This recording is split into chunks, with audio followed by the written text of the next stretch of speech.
Created live on Fireside.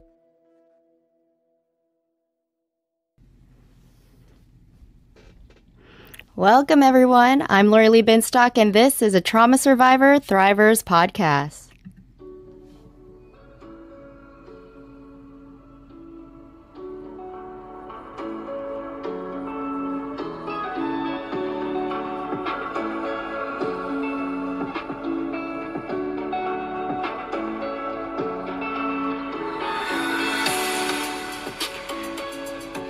Welcome, everyone. I'm Lori Lee Binstock, and this is a Trauma Survivor Thrivers podcast. Thank you for joining me for season 4. Everyone has an opportunity to ask a question for me or my guest. Just send a message in the chat box or raise your hand, your virtual hand, that is. But I do ask that everyone be respectful. Today's guest is former UFC fighter Ian Uncle Creepy McCall. Ian McCall is a retired American mixed martial arts world champion, psychedelic research advocate, decriminalized California event director, psilocybin advocate, performance coach, and mentor. So I would love to just welcome Ian. Thank you so much for joining me today. Thank you for having me. Well, I appreciate you taking the time. You know, we will be talking about psychedelics, but I do want to get into your illustrious career in fighting and the UFC and what actually got you into fighting. Well, I was, how do I put this? Learning disabled. If my parents would have put me in front of a doctor, or if they would have had it tested or something, I would have come up, somewhere on the spectrum. I couldn't learn in school. I couldn't pay attention. And I was really good at fighting. I was really good at martial arts. That was my go-to thing. And once I saw the UFC when I was about 8 years old, I said, this is what I'm going to do with the rest of my life. So I dropped my love of science. Well, I didn't drop it, but before that, I wanted to be a scientist or a stand-up comedian. You know, as a kid, you're like, I want to do this, I want to do that. And, I've kind of accomplished all three in my life. I've been a touring comedian. I'm not a scientist, but I work with institutions like Johns Hopkins and now potentially University of Miami and what have you. But the fighting part, that was my art. Violence was my art, and sadly I never took it as serious as I should have. You know, like that stupid nickname that I got. I'm not creepy at all, and I never liked it. But back then, the UFC loved like a shtick. You know, they loved a character, and my friend's son called me that one night, and everyone sat up. Everyone was drunk, and they're like, "That's your nickname." Because I made fun of everyone with nicknames, because I think like nicknames are silly. And then, of course, you know, at that point, I was out of rehab for the second time. I didn't think I'd ever fight again, so my coach got me a fight for some money, and then I wrote it down and stuck. But you know, with fighting, I was brought up to fight. I became friends with the greatest fighters in history. You know, these are not just like people I know. These are like mentors of mine, and because they knew the potential, and I'm very fortunate in the fact that I was able to be in that position. You know, I was able to help build an industry and now a new sport. You know, I went to a fight not that long ago, and it was, I don't want to say watered down, but it was, for me, it didn't have the same spunk it used to. You know, the level of competition is way better. The production value is way better. There's more people that are into it, but it just, you know, it lost this primal thing. It lost something, you know, but I'm excited to be back into the sport, because I took a few years off. Well, yeah, I think I heard in a podcast that you talked about there was an overdose that you experienced. Is that what you were talking about that kind of gave you that hiatus? Where you took a break? I mean, drugs was my hiatus. And the fact that not many people my size were fighting back then, and not many people wanted to fight me. So I had a lot of fights fall through. But yeah, let's see. I went to rehab the second time because I was looking at prison time, and that always gets you out of jail. So I went there as just like, oh, I'll do this and I won't go to jail. I'll be on probation, and of course I got something out of it. Well, on my comeback, which wasn't supposed to be a comeback, it was just supposed to, hey, I'm gonna beat this guy Jeff up I know for money because I know I can beat him. And I won that fight very quickly, and I decided to relapse. I got a tattoo on my chest, and I was like, oh, this is gonna hurt. I need to take something for the pain.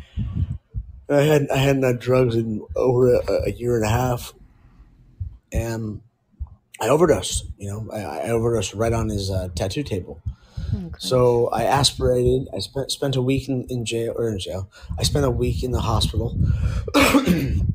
Excuse me. And then the next fight that I got offered was at my rightful weight class, the weight class that I eventually won a world title in, which was 125 pounds.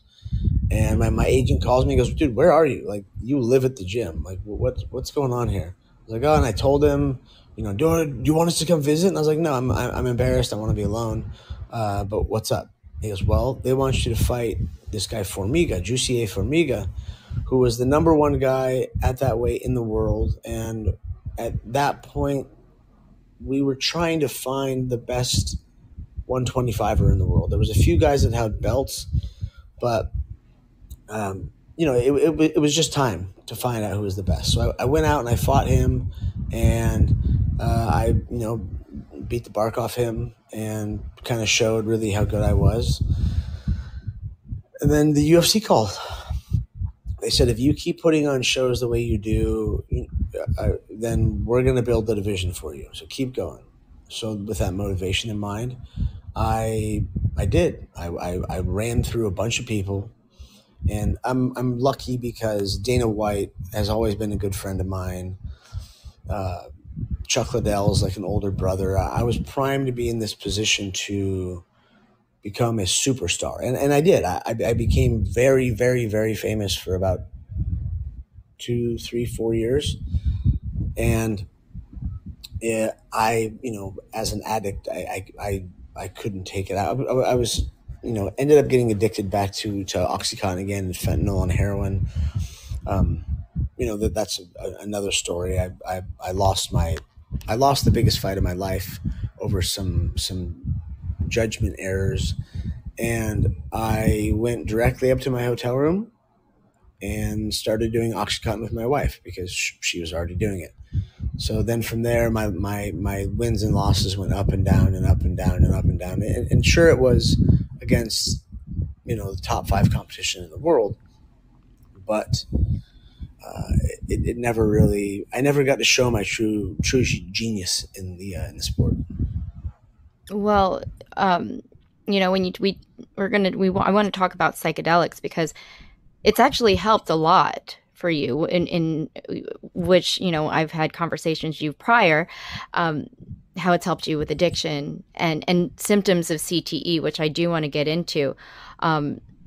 Did you ever use psychedelics for addiction, or was it just kind of you were recreationally doing it and then it just kind of got you off of all of the opioids and all of that stuff? Well, I started smoking pot when I was 8. I started taking acid when I was 12, and everything else after that. MDMA by 13, 14, mushrooms, around that same time. And the DMT is what spoke to me. It said, look, your career is over. You were champion this many years ago. It's time to grow up, Peter Pan, and retire. But I knew how hard it would be because I had no other life skills. And plus, getting off a 20-year addiction to things like fentanyl and Oxycontin is really hard. Mm-hmm. So I did my due diligence. I read all the science because going back to my childhood. I love science, and started to research on how this stuff all works in the brain and the body, and also coupling it with food and exercise and breath work and meditation. And I just went on this, this crazy run where I was already training with Wim Hof or under Wim Hof with a coach named Casper van der Meulen, like a decade ago. So I had a lot of tools. I had been meditating my whole life through martial arts. So I was able to just refine my craft. And I got to a point, especially with microdosing, I was finally able to learn. Not only did I heal my body and my brain, I still don't know how much, but I'm pretty sure it's a lot. And I finally had a conduit to learning. I was able to microdose, and I was able to read for years. I read all the literature on everything. I've not just psychedelics, cannabis and food and all this different exercise stuff, because I have no formal education. So for me, it was just being a citizen scientist that just always wanted to know more. I constantly asked why. And then I met a woman who, we ended up dating and falling in love, and she was a UCLA professor at UCLA professor at the UCLA Extension. She's a cosmetic scientist, and was on TV selling her own products on QVC. Like, she was able to teach me more than anyone's ever taught me. And she was also able to get me in front of a bunch of other intellectuals. And she, just helped me explore my brain and my understanding of everything from chakras to the elements to the senses to neurolinguistics programming. The list goes on of all these things that I try and teach my clients, and I've gotten pretty good at it. I'm not gonna lie. This is my true life, my true calling. It's a life of service. Yeah, I've noticed it's your passion. I was lucky enough to sit through a meeting between you and the University of Miami about potentially working on some research for, CBD and psilocybin and all of these things for brain injury, including CTE. You've mentioned that you struggled with symptoms of CTE, and I don't know if everyone knows what CTE is, but for those who don't, it's chronic traumatic encephalopathy, which it happens when there's been so many blows to the brain. We've seen athletes in the news like former NFL players, Aaron Hernandez, John Mackey, but this can only be diagnosed post-mortem. But there are symptoms that people do experience, like confusion, and it just kind of gets progressively worse into to dementia. When did you start noticing signs of CTE? Well, on top of getting punched in the head since I was 4, I also put myself in the hospital snowboarding with a big traumatic brain injury where I was asleep for a few days. And then I had that overdose, which killed me twice, apparently, and they brought me back. Thank the gods. I started noticing stuff probably, while I was in the UFC, I really started to notice it, and I was vocal about it. I wanted to kill myself. I was so unhappy and so confused and just tormented because everyone's against you, and you can't put a proper thought together, and it's really hard. My first formulation, speaking of University of Miami, my first formulation 5 years ago with a microdose was psilocybin, CBD, turmeric, black pepper, lion's mane, and cordyceps. And to see how well that worked for myself and everybody else, because I knew that I had to get down the inflammation response in my body. And I know that that's, all those products have very anti-inflammatory properties to them. So to now see a giant university coming to me with the same studies, that validated me to a point where like I can't even explain how happy I am. You're a scientist. I still am. Yeah, I am, and I've gotten in a lot of trouble. Not trouble. I've gotten blocked. I haven't been allowed in meetings because I don't have any degree. Even though I've sat with, some of the greatest minds in the world and taken psychedelics because they all seem to want to take psychedelics with me, or I've had James Fadiman thank me for the work I've done, and Johns Hopkins, UFC, like they shook hands and said, yes, we're gonna try to do a deal. And then they said, hey, well, you're not allowed in this meeting. Sorry. And close the door. I'm like, okay. And then, of course, on top of that, they couldn't pull it off because they don't know what they're doing. Like, sure, they respectively know what they're doing on both sides, but they fucked that up really bad. Mm-hmm. Johns Hopkins should. I'm really upset with them because they should have tailored it to the UFC more. And they didn't, so that got dropped, and they're known for being super difficult to work with, and I love them. Matthew Johnson has been a friend to me. He's an amazing guy, but they blew it. So now the University of Miami wants to do it, and even the UFC is like, look, this is too fringe, too much red tape. Let's just wait. We want to wait on the sidelines. So I'm actually trying to do a study with them with ketamine, but we'll see if I can pull that off. Yeah, I know it's really tough. I feel like large sports organizations like the NFL, they don't want to really admit to what's happening with their players. They play hard, even though we know that it's there. We know that these NFL players, NHL players have suffered tremendously from concussions. I don't think you're right. A lot of people don't really want to touch that and admit really that there's something wrong with what's happening. But the thing is, if you admit it, then there's solutions to be found. Yes. And the UFC, they admit it. They know what's going on. They're not stupid. They're not trying to hide it. And they are looking for solutions. I consult them on a bunch of stuff for the fighters. The people like the NHL, they had Daniel Garcia up, barking up their tree, causing a ruckus, and they acted like he didn't even exist. The NFL, I'm sure, is probably the same way. Now, this was a while ago. Now people are embracing it.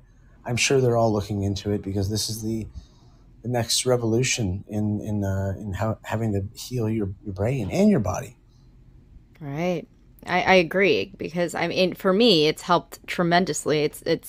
I kind of don't even recognize the person I was. No, actually, I don't recognize the person I was like 2 years ago when I think about some of the behaviors that I kind of engaged in.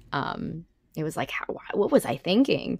But I wasn't. I was steeped in my trauma, so I really, really didn't know any better at that time. Now I know. It's amazing.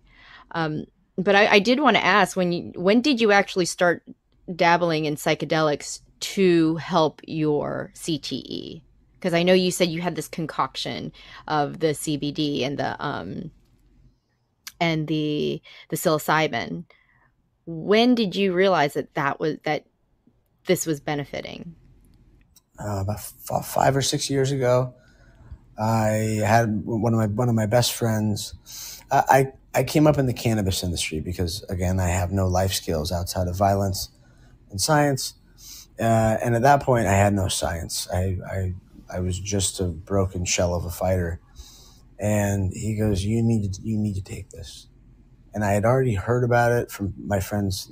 At that point, I was friends with Joe Rogan. We were hanging out a lot. And I was looking into the science already. I was already starting to study it. So, of course, the medicine finds you. Mm-hmm. And when I got the medicine, I was like, this is good. Like, this works, but there can be something better. And I decided to do my own formulation, and it was pretty simple. I know a bunch of, I'm doing finger quotes, drug dealers, people that work in cannabis. They're not drug dealers. They're the medicine people. Mm-hmm. But I was able to find a buddy of mine that could make it for me, and they did. And they sold, I sold a lot of those. I don't make them anymore. He does, just because I just don't have the time. I should, but it's been a saving grace for a lot of people. Yeah, you said you were a big proponent on microdosing. I've never tried microdosing. I mean, I know that there's like a schedule. Is it like 1 day on, 2 days off or something like that? Is that right? Well, talking to people like James Fadiman or any of those researcher guys, they are girls. They are very cautious, and they also don't have the physical brain damage that someone like myself does. I read the numbers and I go, this isn't good enough. You want to have sustained healing over a longer period of time by taking it for so many days to feel how you feel after. Like, no. That's not what I'm looking to do. I'm not looking to, I want to heal. So I did 5 days on, 2 days off. 5 days on, during the week, I would take a dose before work. I was a personal trainer at a big fancy gym. And I always pour a little heavy. I like to be elevated. I've been smoking weed since I was 8. Most of my memories are being high. And I'm not saying it's a good thing, but it's my life, so everyone can shut up. I function. I can do things other people can't. And I was learning to integrate into society. I was sheltered in a fight gym my whole life, or when I did go out, it was as this celebrity toy that was there to be on a rampage, party and sleep with women and do whatever, all these other addictions that I had. And I finally got physically healed. I took a bunch of peptides because psychedelics itself won't just get you off a 20-year bender on opiates. So I had to start injecting myself with peptides my friends make. They're chemists. They own a very famous lab. And I went through their protocol to fix my testosterone levels and to fix my, put a bunch of stuff in my body. Brain-derived neurotrophic factor, NAD. Everyone's talking about NAD. I've been doing that for about 5 years now. And what is NAD? And what is NAD? Nicotinamide adenine dinucleotide. It is when you're trying to, or when you're taking mushrooms or microdosing, you're trying to create a process called epigenetic neurogenesis or neuroplasticity. You're trying to heal the matter of your brain, the gray matter. And it's sorry, what was your question?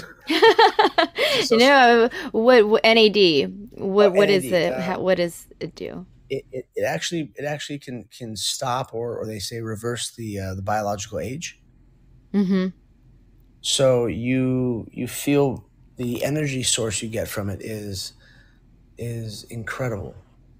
I mean, you're so alert. The world is so much more clear. Your brain is firing on all cylinders. Mm. So yeah, well, you do. So I that's interesting. You do 5 days on, 2 days off. Do you do, so for me, I don't do microdosing. I kind of just have one big session where I just take a big dose of whether, psilocybin or LSD. LSD was my most recent, about 4 or 5 months. And then I do integration work every week with my therapist. I know we talk about this a lot. It's like you can take all of these medicines or, all of these psychedelics, but it doesn't really work unless you have an intention and you integrate the experience. Would you, I think we've talked about this before. Is that what you do? Yes. I am an integration coach. And going back to my business partner and a woman that I, dated for a couple of years, that was her thing. Staunch. We need to integrate. We need to do this. We need to do Kundalini. We need to, she was the one that taught me a lot of that stuff. The neurolinguistics programming. She once told me, where is your energetic output going? McCall, get your shit together. Where is your energetic output going? Focus. And I started to focus. And then on top of that, she says, now, what sort of energy, and energy is words, energy is action, energy is thought. What sort of energy are you putting towards this whole thing? And once I realized that, I was like, oh, wow. My mood in the morning, I wake up in the morning and I go downstairs and I see the people I live with and I tell them I love them and they look amazing. And I ask them how they're feeling and I listen to their stories and because I know eventually if you wake up in a bad mood and you go downstairs and you're mean to your roommate or your lover or whatever it may be, eventually that will come around and bite you in the ass later that day, and it'll be tit for tat. And I don't have time for that. I wasted enough time. I wasted a superstar career. I could have been one of the best ever, and I blew it. And I was like, I'm not going to do this again. This is something that I'm going to take really, really serious. So now I have a 3-month program through the McCall method where we go over integration. I'm not a shaman. I was on the cover of LA Weekly, which prints 16 million copies, physical copies. And the journalist, Jimmy Devine, I specifically said, do not call me a shaman. What did he do? He is your typical millennial, writer. They are. It's the epitome of why people don't like millennials, and those are the people that are writing our media. And I'm not against the article. I'm against that thing, because I'm not a shaman. Of course, right. all my friends in the industry looked at me and they laughed. They said, "Ha ha! Look what it says."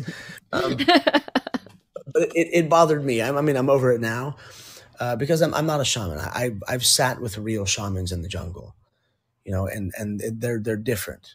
That back to Reina, my ex, she is from Serbia, former Yugoslavia. Her grandmother was a shaman on their farm. So these people, she raised her to do so. They're the same. They're different. They're not like us. When you get two shaman together to talk, they just talk different and act different and all that sort of stuff. But I do facilitate. And I'm not, I don't hide it. I know the DEA knows what I'm doing. They don't seem to care. They've actually kind of given me the thumbs up.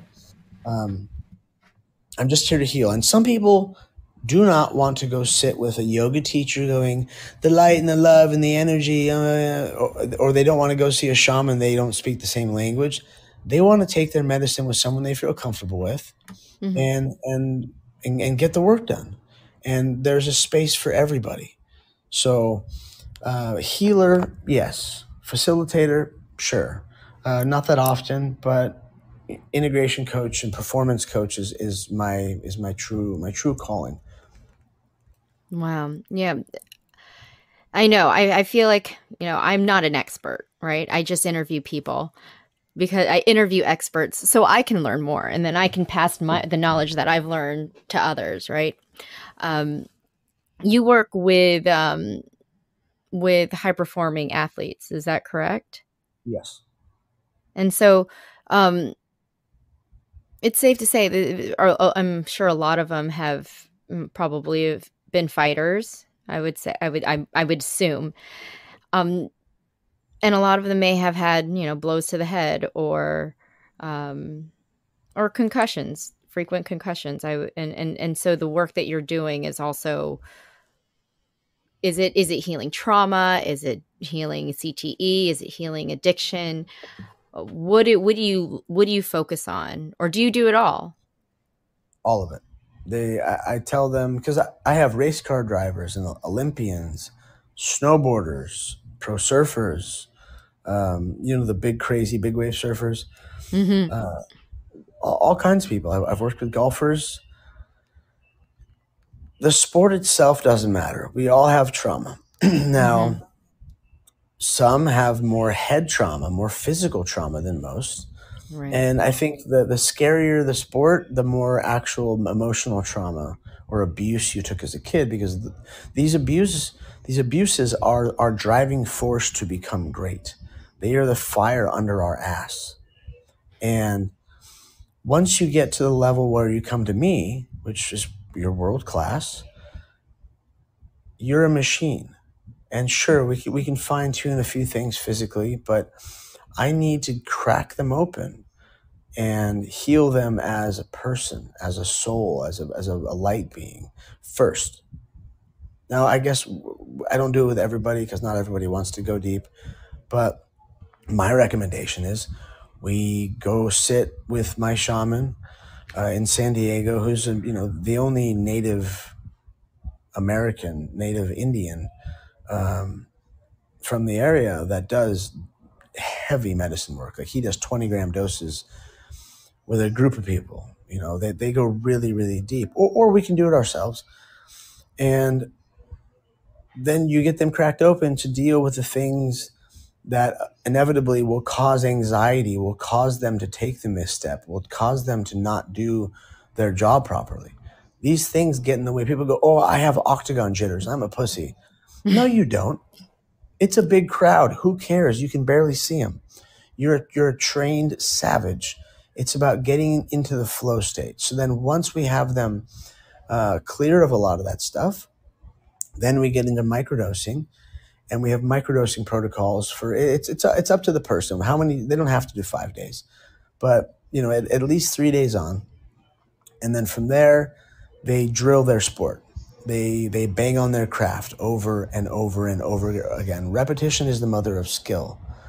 And not only are they already good at this, but to see the jump in performance while microdosing is amazing. Then the final trick, I call it a performance dose, where the day of competition comes and they take, whatever they feel comfortable with. I have one athlete that I guess I shouldn't say who it is, but we walked into this building, and over the course of the day, we ate 8 grams of mushrooms. And he got into a fight, and it was like telekinesis. It was the best performance he's ever had on 8 grams of mushrooms. So I mean, but let's say he was on 4 because they were eating throughout the day. That's crazy. We were so high. But the thing is we've worked with the medicine enough to make it work. It was a beautiful performance. Most people, I would recommend starting, let's say if they have a big day in the water or a sparring day in the gym, they take about half a gram. The gummies that my company Argos makes, they are about 100 milligrams per gummy. Comparatively, it's 1 milligram of psilocybin extract is equal to about 100 milligrams of ground up mushrooms. So, 5 gummies, or you can put it in tea. Just the gummies are easy because it doesn't upset the stomach. There's no old protein structure in there, but you're also not getting full spectrum. So it's a little different. It's a little more clear, but you can take 5 gummies. You can take 10 gummies. You can, I can make you a tea bag. If you want me to make you, little tea bags, I can grind them up for you and mix it with adaptogens. You can put it in your coffee, whatever it is. You have to turn up the volume because then you are in flow state. And flow state is a very broad term. It involves every sense. Every sense gets heightened. You see better, you hear better. You also feel this opponent or the energy of whatever you're doing. Mother Nature has energy, obviously. Waves have energy. Even an inanimate object like a race car has energy. Mm-hmm. And you can feel it much, much, much more.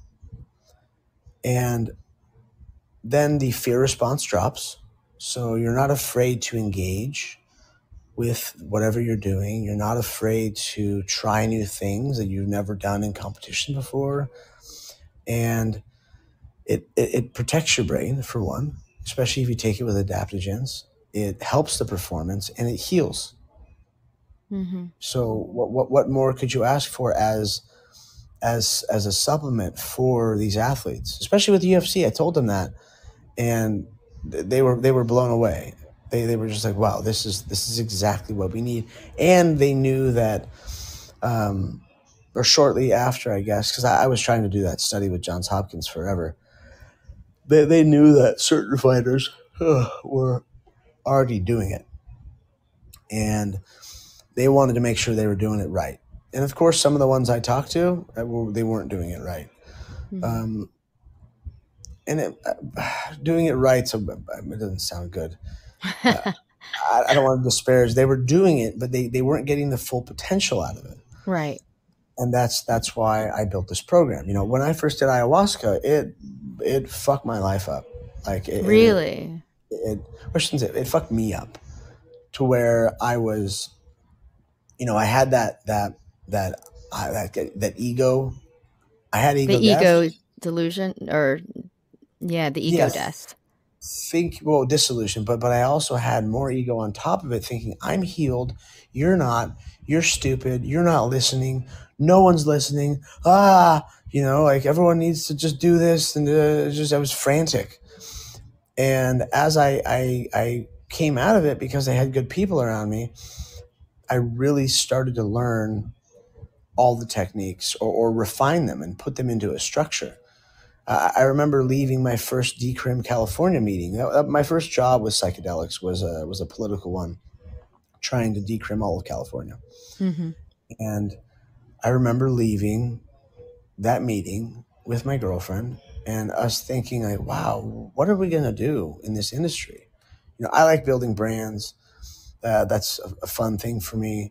She wanted to be an integration coach, and I was like, I don't know. I don't want to be a coach. I don't want to be a part of sports anymore. I want to just do my own thing. And I got pulled back. I had a friend who, when he found out that I was retiring, he's a former Olympian in snowboarding and bronze medalist. He pulled me aside and goes, "Hey, I hear you're retiring." I was like, "Yep." He goes, "Man, I know you. Like, this isn't going to be easy for you. And you're going to go through these, 4 or 5 steps of pain, misery, and loss, and then it gains, and then you're a coach, and then you have champions, and then you have you're going to be so much happier. You're going to be an educator. You're going to give way more to the world than you ever did with your fighting." And he was right every step of the way. Hmm. Wow. I want to really go back to your ayahuasca experience.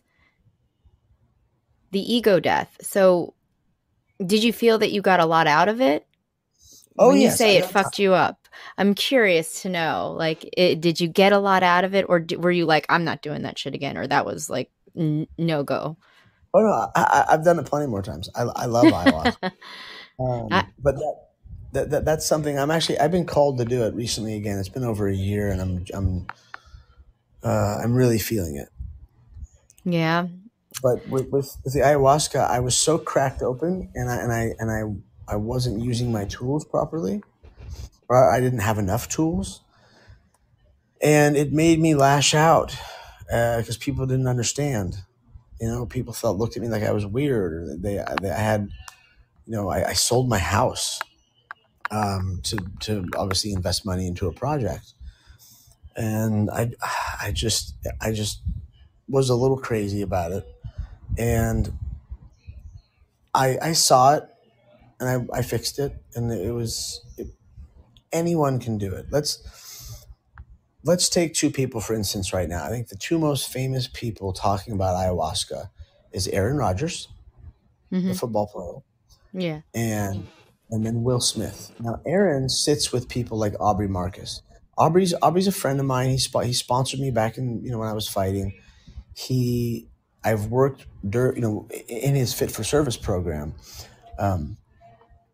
Aaron did ayahuasca and sat with those people that I trust and I know. Kyle Kingsbury, like they had him on point, using it for performance, using it for life.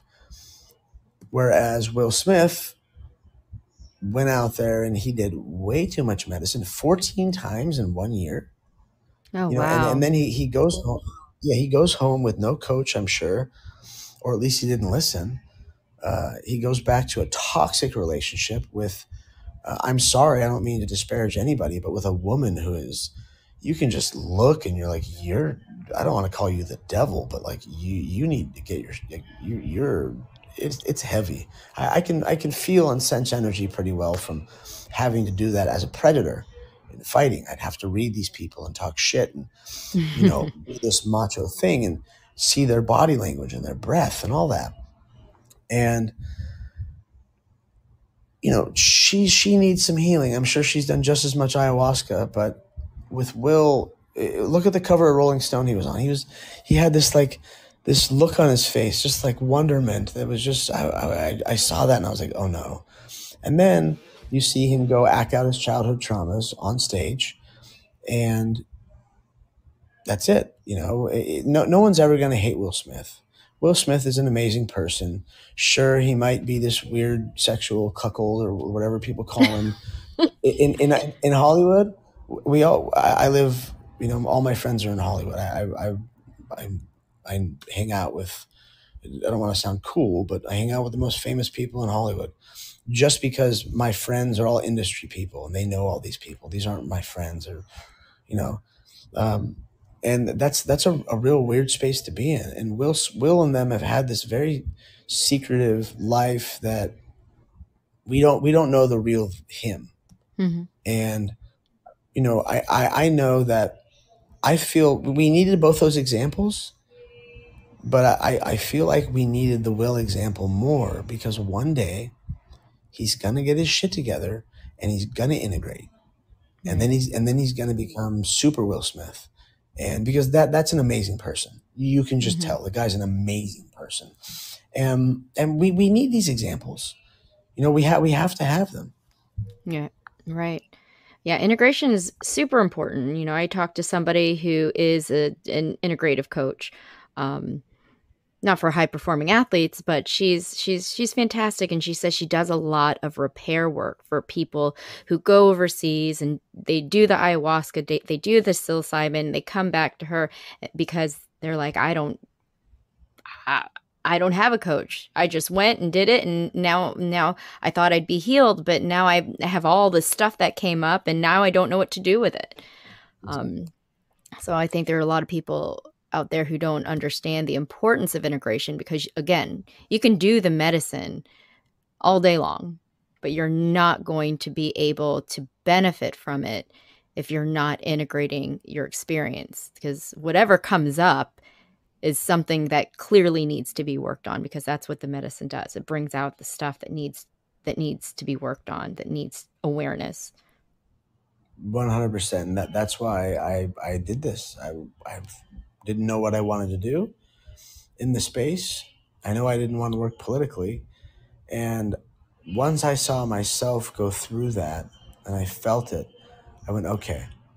Especially during the pandemic, everyone was learning about psychedelics. And as I'm a spoiled kid, a rich kid from the 1%, not the usual space that you find fighters. I've had a very nice life. And I knew that these fighters or these athletes, they have certain problems like I had that don't resonate with other people. Like the normal person hears athlete problems and they're like, that's not a problem, but to talk about sponsorships and deals and competition itself, other people just have never been there. It's not their fault, but most coaches, they can't understand it. Most people can't. So I knew that was my path, was dealing with whether it's public speakers or motivational speakers, life coaches, athletes. I mean, I do work with the normal average person. I work with a lot of veterans or first responders, people with brain damage, kids, autistic kids. I've been a big advocate for autism and psychedelics this whole time because I don't want to say I'm autistic, but I've been told I'm on the spectrum somewhere. and I heard that from a doctor like not that long ago, a couple years ago, and I was like, oh, cool, great. Well, next, move on. It doesn't matter to me. I mean, it doesn't affect my life really that much. Right. But seeing my first student, who's a surfer, Giorgio Gomez. We're actually shooting a docuseries, which started on autism, but now it's branched off into a bunch of stuff. To see the changes in his life, to see the changes in, my ex's son, who's a 20, he's like 26, very autistic, but could still, go to school a little bit. Just the instantaneous change I saw in him. I met him once. And I shook his hand. He was happy to give his mother away to me because his stepdad's a piece of shit. Pardon my language. And I think he was happy. behind that. Yeah, he was happy to just be like, my mom's with someone cool. He had all the tics, the shake, the no eye contact, the stutter. But I could see how elated he was to hand his mother off. Well, the next time I come over, I see something through the front door glass windows, and they're like, they're being silly. He opens the door, shakes my hand, looks me in the eyes, and he's like, hey man, how are you? Good to see you again. What are you guys doing? Just starts having a conversation with me. And I'm like, oh yeah, we're gonna go get dinner and hang out, and I'll have her back soon. Cool, man. Gives me a big hug, and then I leave. I get in the car, and all of a sudden the light bulb goes off. And I looked at her and I go, oh my God, you dosed him. She goes, yeah, right? How crazy is that? With one dose, a mixture of MDMA and mushrooms, it all stopped. It makes me want to cry right now, and I don't show emotion, but I can feel it bubbling up. It was so magical to see, and then to read things like Autism on Acid, to have parents come to me and go, will this work? I say yes. So people give it to their children. Like the Argos gummy that we make is so light. It's an actual sub-perceptual microdose. You can even break them in half, give them to kids. It works wonders. Biologically, we are the same as children. And this is not enough to get them high. They might have a little bit of, euphoric feeling, I guess, like you can get from a coffee, but these things are going to help people with autism so much. They do. And it's amazing. Those are my first 3 case studies for people on the spectrum.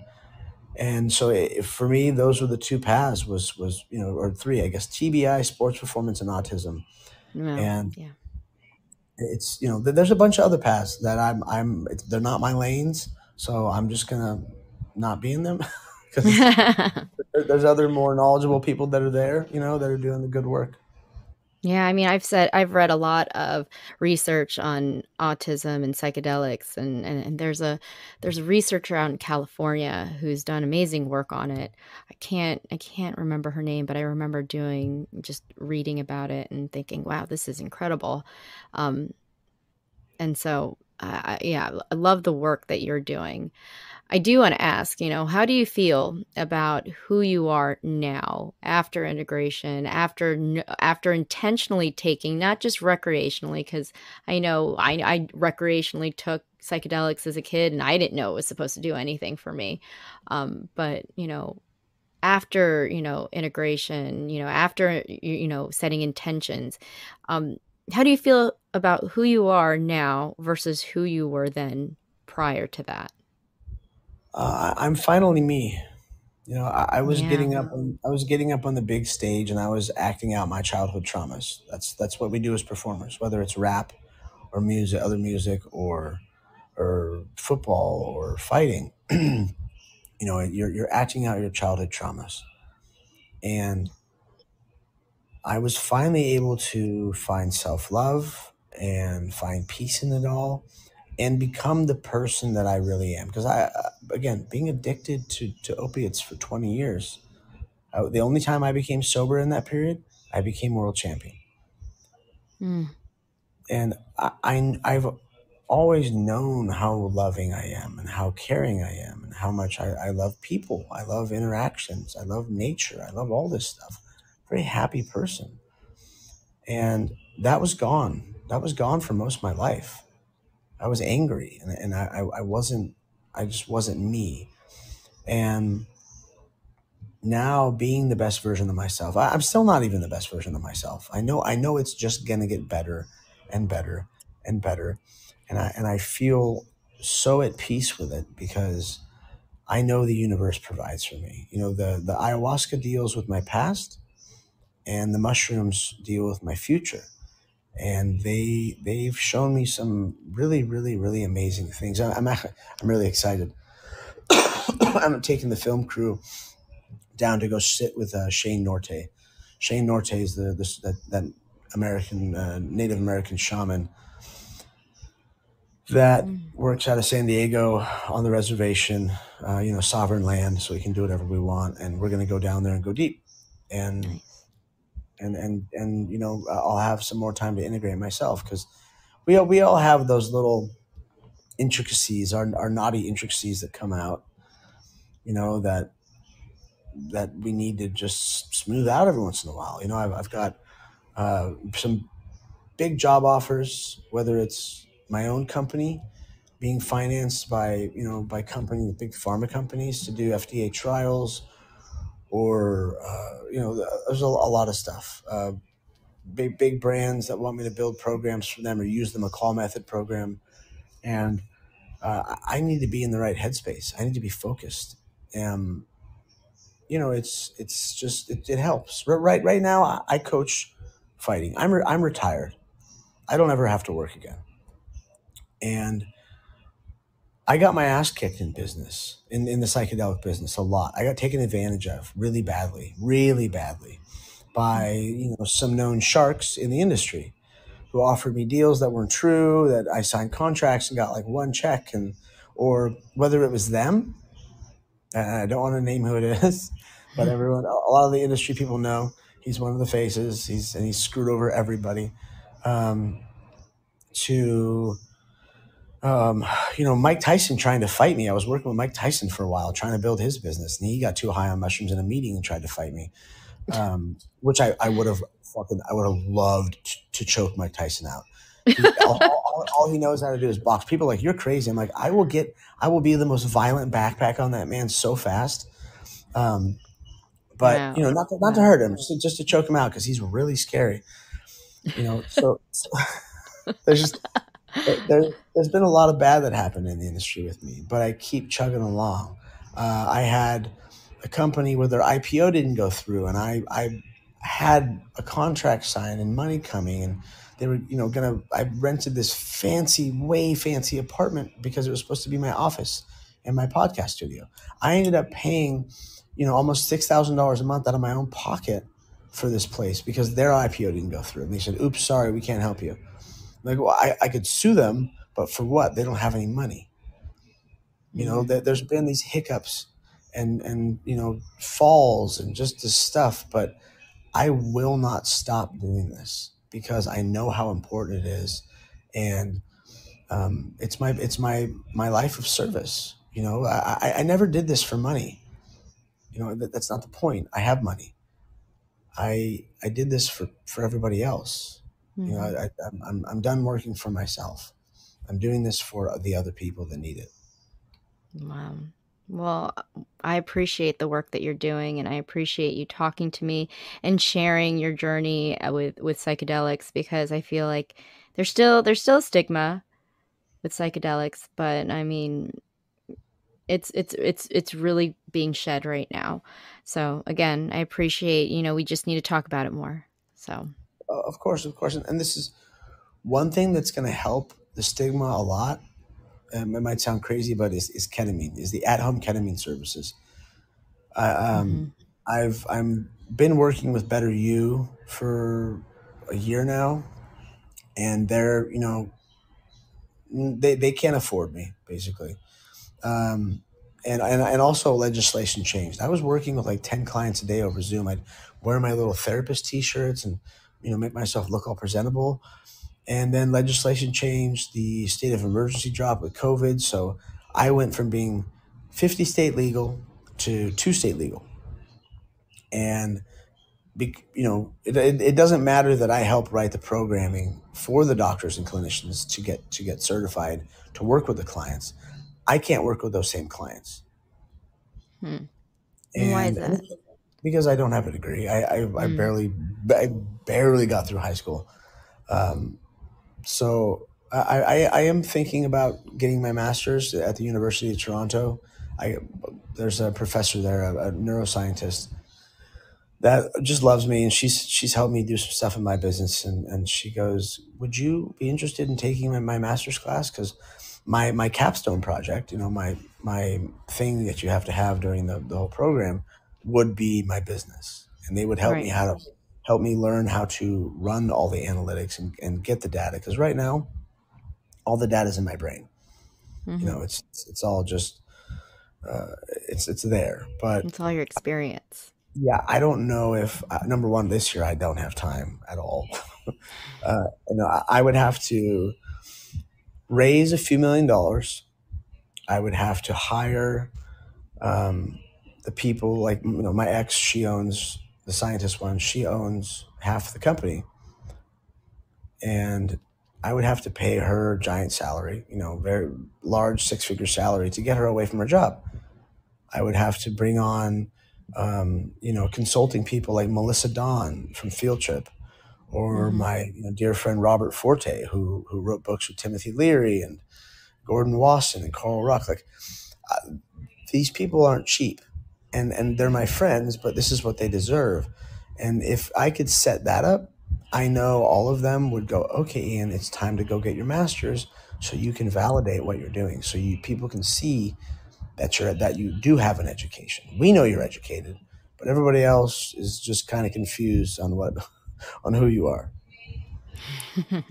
Well, I feel like it, in due time, right? What you're doing now is excellent, and I see this in your future. Obviously, in talking with the University of Miami, and I feel like something is in the horizon for you and the work that you're doing, and it's going to be fantastic.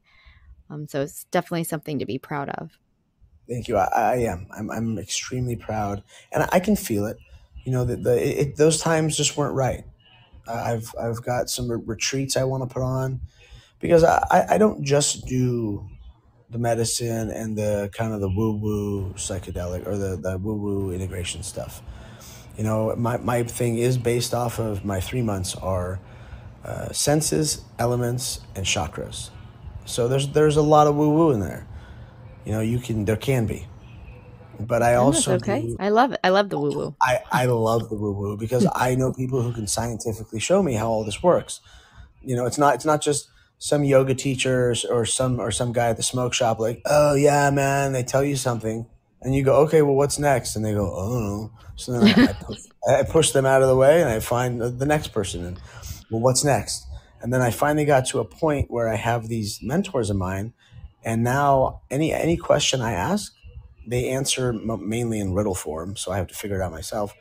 But it's a fun long road, and I'm excited to be a part. I'm just honored to have one person say that I helped them. I have a personal training client because I teach martial arts and personal training. I have a few hours in the morning and a few hours at night. I teach classes and people just because that's my love. Then during the day, I do my consulting. And I had a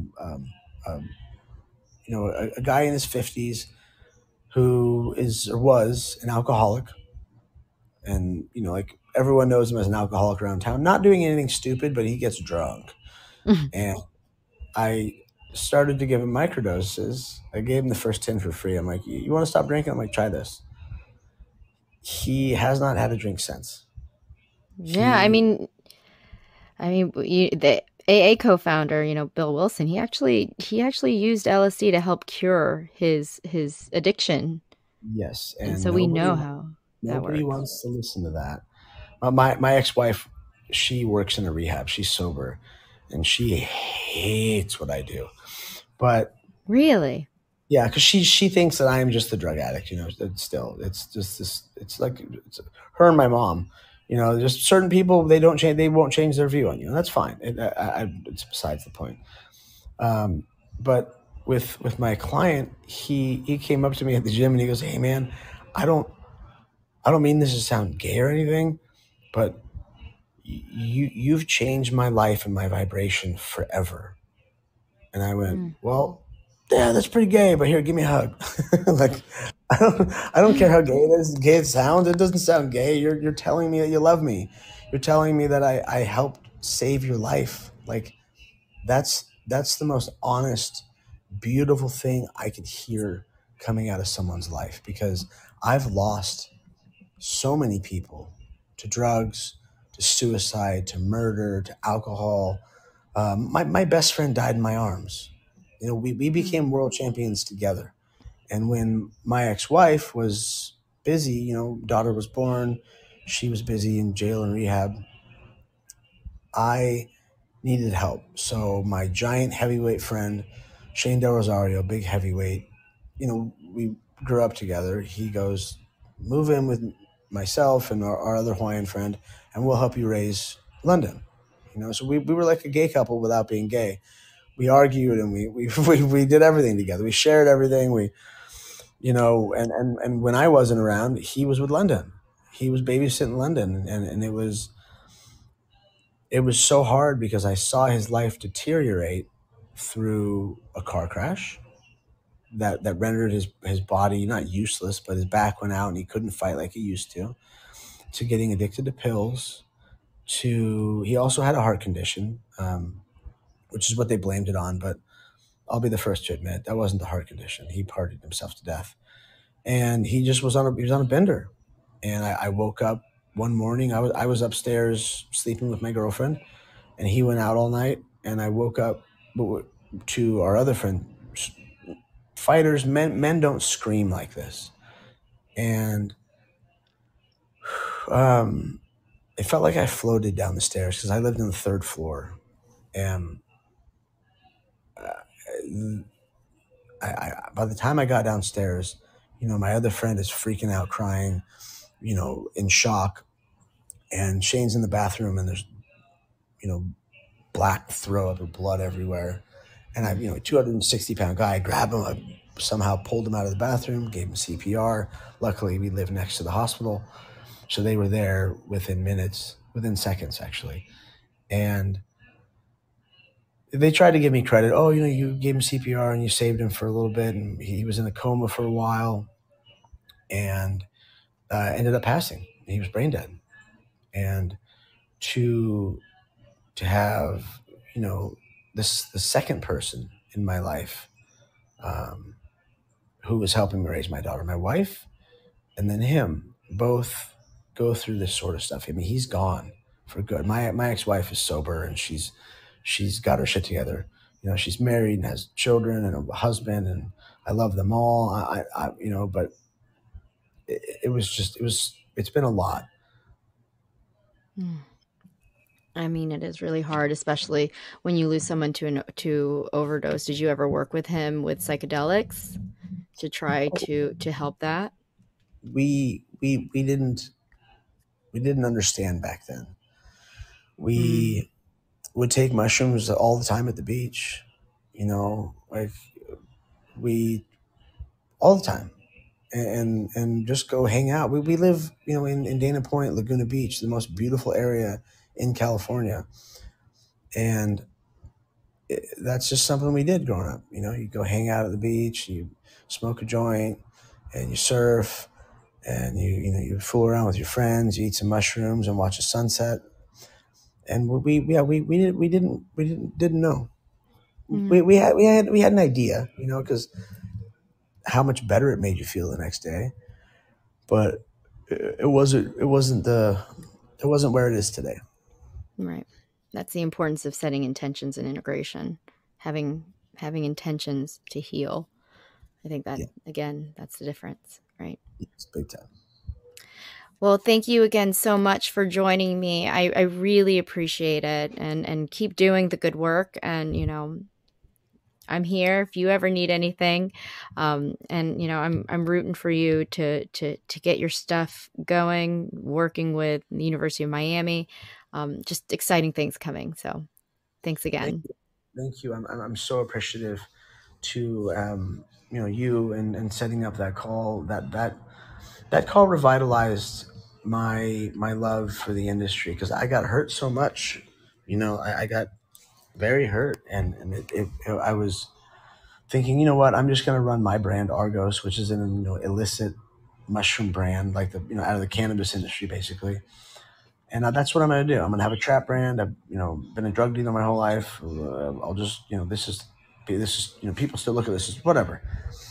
I was angry with the industry to have to take 6 months off and get into coaching, refine my craft, and then now to have big companies like ketamine companies or universities reaching out to me, and they're doing the research on the stuff that I was making years ago, the formulations, and it just blows me away that this is actually happening. And if it happens or not, I'm still thankful. Obviously, I would love more than anything to have a deal with them and go work with them and be able to be in Miami more. but I'm just so happy. I don't really have bad days, and when I do, I change them. When I do, I know that if it's a depressive day, which are rare, they're more rare and more rare, there's ketamine. If there's a performance day for physical stuff, it's mushrooms. Or if I want to be in a little bit of a flow state, I can turn up the volume. If it's analytical stuff, there's LSD. There's these little tools. I don't take something every single day, but I do modulate between those three, and it's made my life just incredibly good. Well, I'm proud of you. And Thank you. Yeah, keep doing the great work. That was Ian McCall, retired American mixed martial arts world champion, psychedelic research advocate, decriminalized California event director, psilocybin advocate, performance coach, and mentor. For more information on Ian, you can click right there on that scrolling fortune cookie right there on your screen, and that'll actually send you straight to his website. Or you could just head over and to my new and improved website, traumasurvivorthriver.com. You can check out this replay here on Fireside or Apple or anywhere you get your podcast. Again, you can go to traumasurvivorthriver.com. That's not with an A. So traumasurvivorthriver.com. Also, September's issue of Authentic Insider is out. If you haven't already, please subscribe to my email list to get Authentic Insider magazine in your inbox monthly. Thank you again for everyone joining me today. The premiere for season 4, it started, so let's catch me next week's episode when we speak with addiction expert Rob Kelly about addiction recovery. You've been listening to a Trauma Survivor Thrivers podcast. Thank you so much for being a part of the conversation. Take care.